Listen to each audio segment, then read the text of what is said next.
Halo Sobat Your Spesial, balik lagi sama aku Wina. Dan Your Spesial sekarang udah balik lagi nih ke Indonesia. Kemarin sempat di Brazil kan. Dan di episode kali ini juga episode yang tidak kalah menarik ya. Dan kita kedatangan tamu yang luar biasa, tamu yang spesial, Ana. Halo semuanya. Dan aku kenal Ana nih udah lama banget dari semenjak sebelum aku nikah. Dan kita masih sering ketemu ya Ana ya. Betul. Dan Ana ini adalah owner dari Mijak Cafe ya. Bagi teman-teman yang belum tahu Mijak itu apa, itu Mie Jakarta. Jadi awalnya itu dan sekarang masih ada, masih eksis sekarang. Mie Jakarta itu ada di depannya Universitas Kristen Katolik Parahyangan ya, tepat di seberangnya ya. Iya betul. Dan jadi banyak banget mahasiswa sering datang ke sini untuk makan, dan nanti kita mau dengar juga bagaimana bisa mulai juga kafenya, karena dulu cuma mie-nya aja ya Ana ya. Dan yang jadi langganan aku juga setiap kali datang ke daerah Cimuluyut di sini, aku pasti selalu makan enak banget.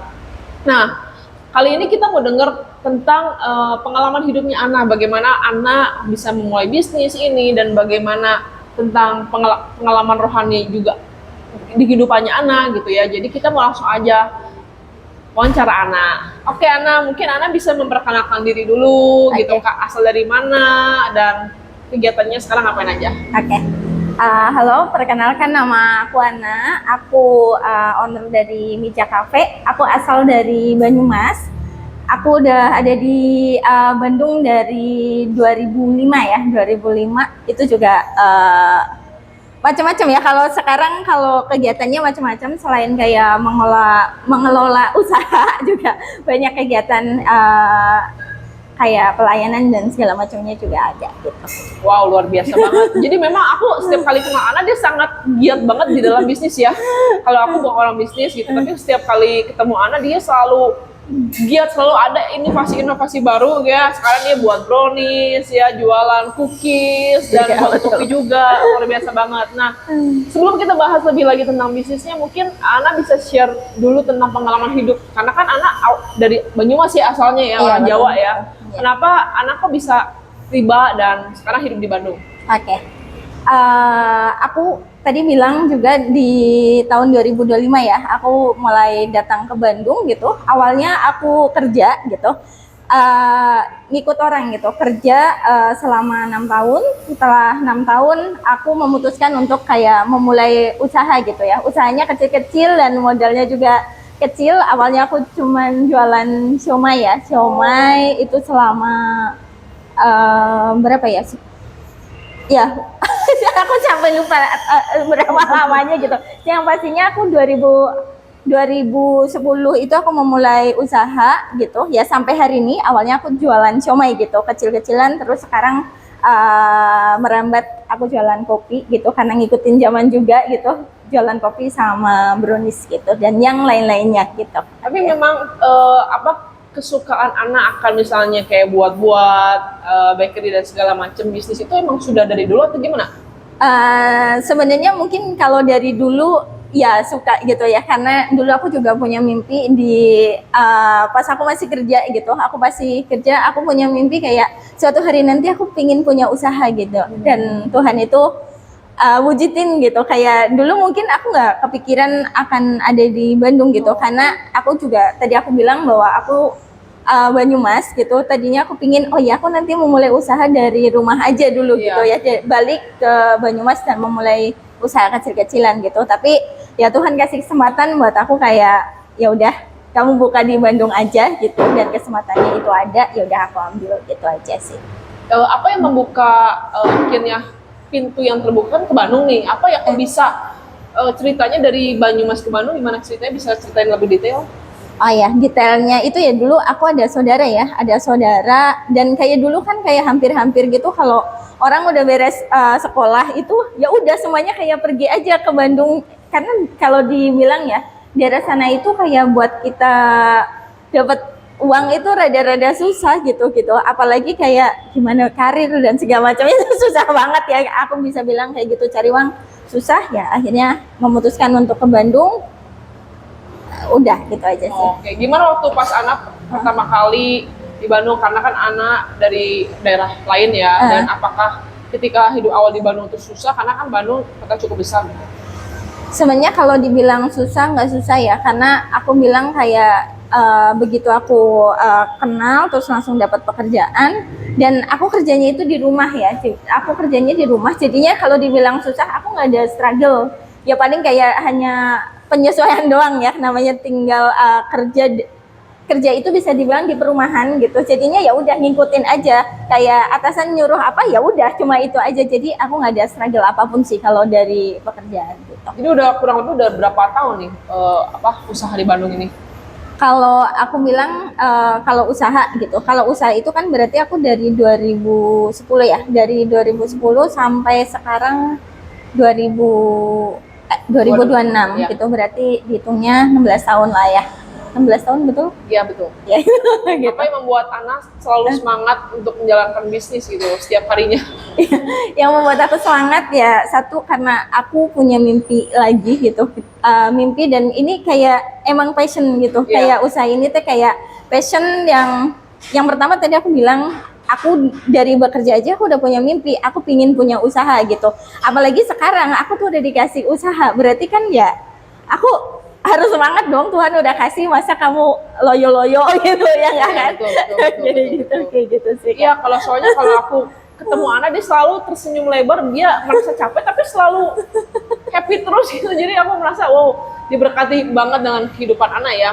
Dan pasti ya dalam kita bisnis nggak selamanya mulus, betul nggak? Betul. Jadi pasti ada suka dan duka juga ya di dalam proses bisnis ini, betul kan ya Ana ya? Mungkin oh iya, wow, kopi dulu teman-teman. Ya, makasih. Ya. Aku minta cookies ya, sama itunya jangan lupa. Ya, cookies sama banana bread. Ya, ini kopi apa nih Ana nih? Ya, kalau ini ada cafe latte, siapa tahu nanti teman-teman yang lihat, kalian bisa kalau ke Bandung ya, ini kan pasti banyak akan yang nonton. Kalian bisa mampir ke sini, ke Meja Cafe. Tadi lokasinya udah disebutin. Kalian bisa cobain kopi kita. Kita ada cafe latte, sama kita juga ada americano. Kopi pada umumnya banyak gitu. Tapi kalau kalian mau yang kayak tradisional, kita juga ada kopi tubruk juga gitu. Dan ini lengkap banget, lengkap pisan gitu. Ya, kita juga ada kuenya juga gitu ya. Nih, teman-teman juga bisa cobain kue-kue kita gitu. Kalian bisa lihat sambil promosi ya guys. Kita ada cookies, sama kita juga ada banana bread. Kalian kalau mau cobain kue kita, kalian bisa ke Shopee di Jakarta Cimluit. Iya. Oke, thank you. Dan harganya affordable ya, apalagi buat mahasiswa-mahasiswa datang aja ke sini buat teman-teman, dan tempatnya juga sangat comfy. Ayo kita seruput dulu mungkin. Ayo ngopi dulu teman-teman yang belum ngopi biar semangat.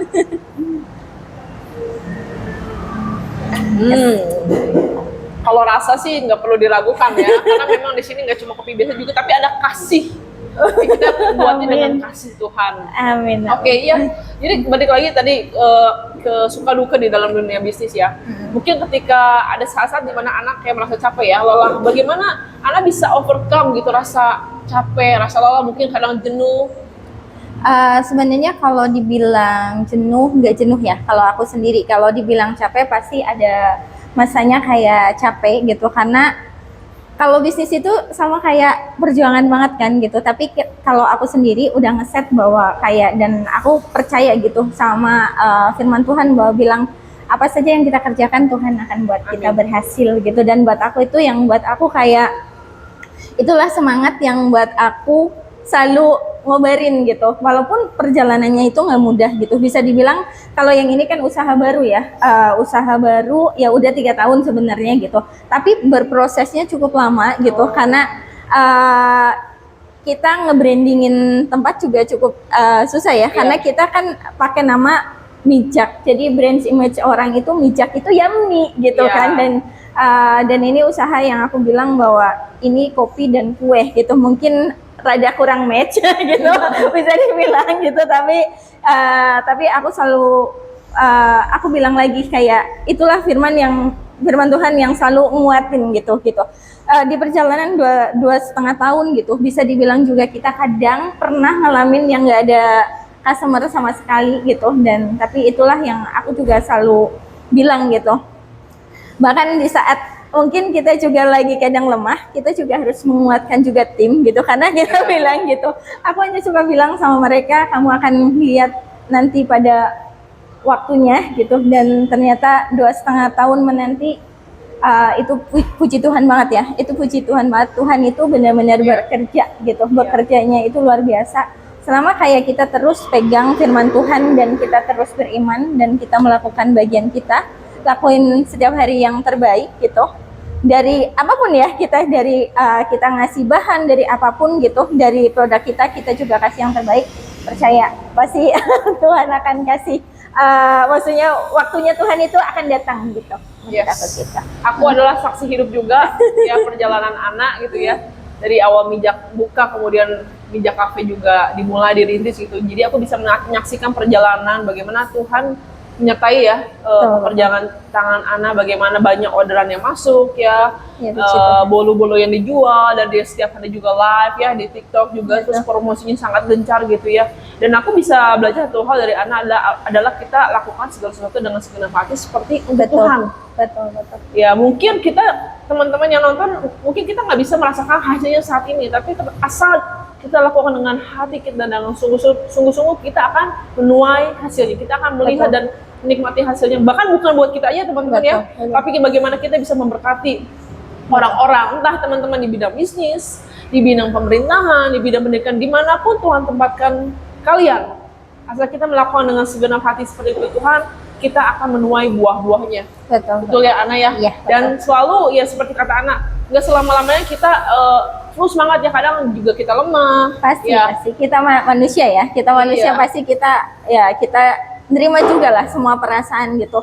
Mungkin di masa-masa lagi susahnya kita juga harus bayar sewa, bayar anak-anak yang bantu, itu juga cukup struggle gitu kalau usaha gitu. Tapi ya cuma bisa nangis sama Tuhan biar kayak, kalau aku cuma bilang sih usaha ini bisa maju, bisa mulai berkembang, ya menurut aku ya tuntunan dari Tuhan ya, minta hikmat dari Tuhan, karena itu yang terutama buat aku gitu. Kayak saat kita lagi lemah, apa yang kita bisa lakukan? Manusia kayak kita mau ngarep-ngarepin manusia kan kadang-kadang nggak bisa juga gitu ya. Kitanya cuma bisa nangis, dan aku bilang, Tuhan tambahkan hikmat Tuhan untuk langkah apa yang harus aku lakukan gitu. Dan bukan cuma itu, kita juga tetap harus kita menabur ya, bukan cuman kayak minta hikmat Tuhan juga, tapi kita juga tetap menabur gitu, karena kalau kita menabur pasti kita akan menuai.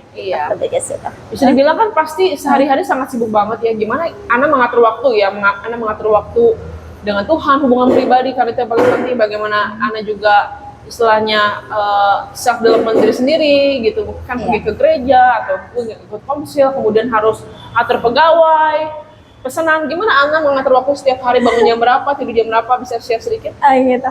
Kalau sebenarnya kalau pengaturan waktu emang masih suka rada berantakan jujur, tapi berusaha lah ya gitu. Waktu sama Tuhan itu tetap harus ada gitu. Kadang emang badan capek itu, kadang-kadang teh kayak pengennya teh banyak istirahat, dan udah gitu toko udah harus buka gitu kan. Itu kan juga lumayan juga struggle, tapi aku balik selalu dikasih alarm bahwa semuanya dari Tuhan gitu. Masa sih Tuhan udah kasih segitu banyak sama kamu tidak mau menyempatkan waktu? Kalau mungkin kayak 10 menit gitu, masa kamu nggak mau gitu? Tapi ya setiap kali pagi aku hanya mungkin nggak saat teduhnya itu kadang aku bisa pagi, bisa juga malam sebelum tidur gitu. Tergantung waktunya aku gitu, nggak yang konsisten kayak pagi aja, sore, malam aja gitu, enggak gitu. Tapi kalau pagi aku selalu bilang, yang pertama sebelum memulai hari aku cuma bisa ngucapin syukur sama Tuhan, kayak untuk pelindungan Tuhan, untuk pelindungan Tuhan sepanjang malam, udah dikasih istirahat. Dan yang selalu aku bilang sama Tuhan adalah aku hanya minta hikmat dari Tuhan. Bukan hikmat, sorry. Aku minta pimpinan Tuhan gitu. Setiap pagi, setiap bangun, aku hanya berdoa, Tuhan kasih pimpinan gitu. Biar apa yang terjadi semuanya sesuai dan kehendak Tuhan. Cuman itu, dan itu yang buat kita itu hari yang berat itu rasa-rasanya jadi kayak lebih ringan ya. Karena kita tuh kayak udah berserahin dulu aja pagi-pagi biar Tuhan yang pimpin dan segala macam. Bisa dibilang masalah pagi ini kan akan banyak tuh masalah, tapi ya dengan kita bilang pagi, Tuhan kasih pimpinan hikmat, dan biar yang terjadi sesuai kehendak Tuhan, ya rasanya lebih enak aja sih buat Iya. aku gitu. Bisa jadiin satu quotes yang bagus adalah awali harimu dengan bersyukur. Iya betul, Ya, dari karena pagi harus. ketika kita mengawali hari dengan bersyukur dan minta pimpinan Tuhan, Iya. maka hari itu terasa sangat berbeda banget. Iya, Karena aku pun betul. mengalami, aku ibu dengan 2 anak, Iya. kadang cepat ya waktu itu berjalan dengan cepat, tapi take your time in the morning, Iya, seperti betul. at least setengah jam atau nggak bisa banget 15 menit ya. Iya. Itu just be grateful ya, Iya, dengan betul. bersyukur dan berdoa minta pimpinan Tuhan. Nggak perlu kita yang lama-lama, kalau lebih lama lebih baik. Tapi Iya betul. kalau kita menyempatkan waktu saja itu udah puji Tuhan, dan itu akan kita bisa lihat hari itu akan sangat berdampak ya, sangat Iya, betul, efektif betul. gitu, dan bagaimana kita bisa seperti Tuhan mau bahwa dalam hati kita mengalir Iya. aliran air kehidupan, aliran kasih Tuhan. Oleh sebab itu kita harus diisi dengan kasih Tuhan terlebih dahulu. Jadi Betul. aku bisa lihat kunci Ana itu sukses adalah dia mulai hari bersama dengan Tuhan ya. Dia selalu sukacita ya, sekalipun dia selalu tersenyum ya. Sekalipun masalah banyak, Iya, maaf. sekalipun masalah banyak, tapi dia selalu sukacita karena itu dia mulai hari dengan bersama Tuhan, dengan bersyukur gitu. Jadi luar biasa banget Ana. Nah, rencana Ana planning ke depan gimana? Apa sih, kalau boleh tahu, apa sih tujuan kehidupan kamu gitu untuk teman-teman bisa jadi apa? Life motivasi gitu. Kalau dibilang tujuan hidup aku, ya sebenarnya kalau aku nanya sama Tuhan ya, Tuhan tujuan di hidup aku itu apa gitu. Secara personal Tuhan bilang bahwa aku harus jadi terang dalam gelap. Itu Tuhan sendiri bilang seperti itu. Jadi terang dalam gelap. Jadi maksudnya gimana menjadi terang dalam gelap gitu. Di dalam pekerjaan gitu, maksudnya di pekerjaan, di segala macam-macamnya gitu kan. Berarti ya kita juga harus jadi ya contoh juga kan buat aku kayak gitu. Jadi terang dalam gelap, di dalam pelayanan juga sama kayak gitu. Kayak gitu sih Kak. Iya. Terus intinya dimanapun Tuhan tempatkan kita harus jadi terang di dalam gelap iya, ya. betul, betul. Jadi dampak gitu loh. Betul. Jadi seperti Kristus. Kemudian Ana juga kan terlibat aktif ya di pelayanan gereja ya, Betul, di betul. gereja ICC gitu Ya. kan. Nah, sebelum bahas tentang pelayanan Ana di gereja, kapan sih Ana pertama kali kenal Tuhan Yesus? Sebenarnya aku kenal Tuhan itu yang benar-benar gitu ya, yang benar-benar yang sebenarnya aku dari 2010 itu aku udah bilang kayak aku juga menjalankan 2 agama ya, bisa dibilang gitu. Aku mulai 2017 aku gabung ke Komsel gitu. Di gereja aku mulai gabung Komsel. Waktu itu aku belum kayak sepenuh hati gitu sama Tuhan, itu belum juga gitu. Nah beres itu 2020 baru aku benar-benar yang dipanggil secara personal juga sama Tuhan, karena posisi saat itu juga aku cukup pusing gitu ya, pusingnya gitu, agama mana nih yang harus aku jalankan gitu. Dan aku ngomong sendiri sama Tuhan, Tuhan aku harus pilih yang mana gitu. Dan ternyata Tuhan ngasih panggilan aku 3 kali gitu, 3 kali. Dan cukup yang pertama aku juga masih mangkir bisa dibilang. Terus yang keduanya juga masih sama, masih dengan alasan takut ini dan takut itu. Dan akhirnya di 24 Mei 2020 aku memutuskan, karena Tuhan sendiri ngirimin ya satu, aku membaca firman Tuhan satu ayat gitu di pas aku ulang tahun gitu. Dan itu benar-benar kayak segala ketakutan apapun yang aku rasain itu benar-benar rontok gitu, benar-benar kayak ya udah aku mau ngikut Tuhan gitu di 24 Mei 2020. Kalau boleh gitu. tahu apa firman yang kamu dapat pada saat itu? Firman yang aku dapat untuk ayat ininya aku lupa ya, tapi aku lebih yang kena banget ya, aku hanya disuruh aku bertobat. Aku disuruh bertobat dan menyerahkan diri untuk dibaptis gitu. Itu yang buat aku oke Tuhan gitu. Gitu. Ya, aku juga saksi hidup juga ya perjalanan spiritual Ana ya, dari kita satu Komsel gitu kan sampai Ana memutuskan untuk lebih bertemu lagi di dalam Tuhan, luar biasa. Iya. Nah sekarang Ana di gereja ICC sendiri pelayanannya apa aja? Kalau di gereja aku pelayanannya sekarang aku I care, terus beres itu. Kalau mungkin teman-teman nggak tahu I care itu usher ya kalau di gereja. Terus beres itu aku juga sebagai leader Komsel juga gitu. Bagaimana peran gereja sendiri dalam pertumbuhan rohani anak, peran gereja dalam pelayanan dan kemudian juga di dalam Komsel? Peran gereja itu luar biasa sih menurut aku, sangat mensupport ya buat aku gitu, dan kayak aku juga kenal-kenal sama pastor-pastornya, dan kita itu deket dan ya sangat support aja sih buat aku, support banget lah mereka gitu buat Oh, di aku. Komsel sendiri, bagaimana peran teman-teman Komsel di dalam kehidupan rohani anak? Karena kan pasti kan kita yang nggak bisa bertumbuh sendiri ya. Iya, Bagaimana betul, membawa dampak seperti apa gitu? betul. Kalau dulu di Komsel, ini adalah salah satu leadernya Dulu. gitu. Itu dampak banget ya buat aku gitu. Penerimaan dan segala macamnya itu buat aku tuh, aku yang bukan siapa-siapa bisa dibilang gitu, bahkan ya bukan siapa-siapa, nggak kenal siapa-siapa juga gitu, tapi mereka menerima, mensupport, dan selalu kasih doa gitu sih Kak.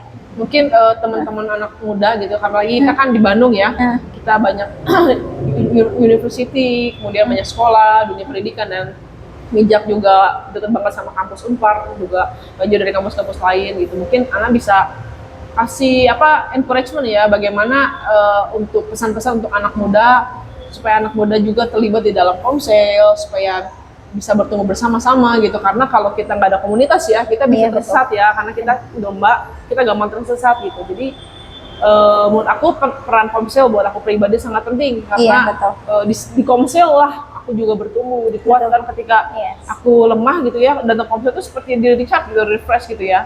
Jadi memang datang sama Tuhan iya ya, tapi juga kita perlu komunitas. Gimana Ana mungkin bisa kasih mendorong anak-anak muda? Kalau buat anak-anak muda, aku pingin jujur kalau sekarang yang Komsel yang aku jalanin gitu juga, yang aku pimpin juga anak-anak muda gitu. Buat aku sendiri, buat anak muda itu punya harapan sendiri gitu. Aku pingin kayak anak-anak muda, janganlah kayak maksudnya bisa masa muda itu lagi banyak yang mencoba gitu, banyak yang mencoba dan ini dan itu, tapi buat aku sendiri mungkin sama ya, pernah juga salah gitu. Tapi buat aku tetaplah berpegang terus sama Tuhan gitu, mengandalkan Tuhan gitu, biar kalian kalau jatuh jangan sampai jatuhnya kegeletak banget gitu, lebih kayak situ gitu. Karena ya kalau kita mengandalkan Tuhan dan berpegang sama Tuhan, Tuhan pasti akan kayak ngejagain kita gitu, lebih ke situ aja sih. Iya. Terus semangat ya teman-teman. Jangan lupa cari tempat untuk bertumbuh, gereja, Komsel di terdekat. Kalau misalnya teman-teman di Unpar bisa langsung ke Ana. Oke, Ana selalu siap sedia. Dan apapun permasalahan kalian, dia sangat menjadi pendengar dan penasihat yang baik. Amin.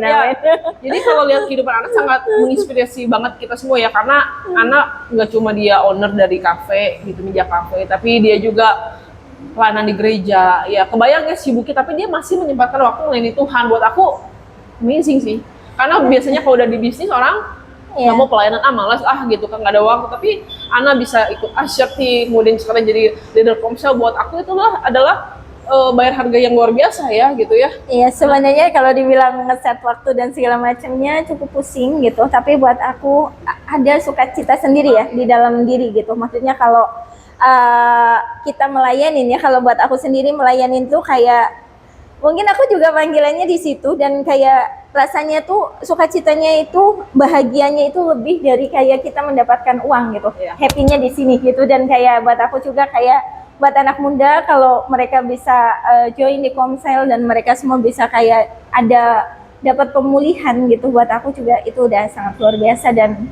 happy banget di sini, sukacita ya guys. Iya, gitu. aku bisa ngebayangin juga ngerasain sukacita itu, karena aku juga rasain ya kalau kita mengikuti Tuhan gitu, kita melayani buat Tuhan tuh meskipun capek ya. Iya. Itu happiness itu bukan ketika kita dapat uang atau cuma makan makanan enak, enggak, tapi sukacitanya tuh nggak bisa diungkapkan ya, benar sukacita dari dalam, karena kita merasakan sukacita dari surga, dari Tuhan itu sendiri gitu. Jadi buat teman-teman juga yang gimana sih, kadang kita cari kesenangan yang sementara seperti itu ya, kita jangan cari yang sementara, tapi kita cari yang sejati, yaitu dari Tuhan.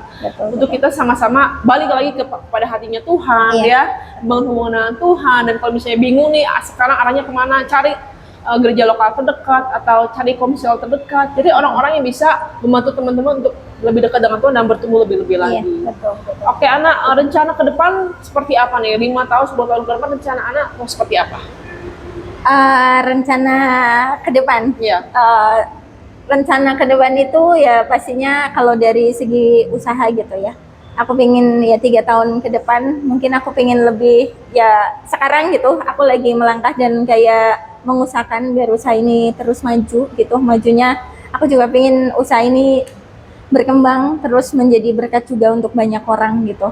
Itu ya. Selain itu ya kalau dari pelayanan aku juga ya pingin terus melayani Semangat Tuhan. melayani. Terus semangat melayani Tuhan gitu aja sih. Oke, yang terakhir, last but not least, mungkin Ana punya pesan-pesan buat anak-anak muda yang lagi nonton ya, mungkin yang lagi lemah, lagi yang nggak tahu arah tujuan, mungkin bisa kasih live motivasi. Ya, kalau motivasi dari aku, ya aku balik lagi sama kayak tadi aku bilang terus semangat dan terus mengandalkan Tuhan untuk situasi kondisi apapun terus andalkan Tuhan, terus berdoa, jangan lupa gitu. Paling itu aja. Terima kasih. Oke, Ana, thank you banget buat waktunya ya. Dan semoga Ana diberkati lebih lagi di dalam Amin. pelayanan, bisnis, dan masa depan Amin. Ana, apapun yang dirindukan Tuhan, Amin. kabulkan dan berbuat berhasil. Amin. Oke, teman-teman, thank you udah dengar episode you. kali ini. Jangan lupa ya teman-teman untuk subscribe, komen, dan like, dan juga share video ini ke teman-teman supaya jadi lebih banyak berkat. Dan see you in the next episode. Oke, Thank you. bye-bye. God bless you. God bless you.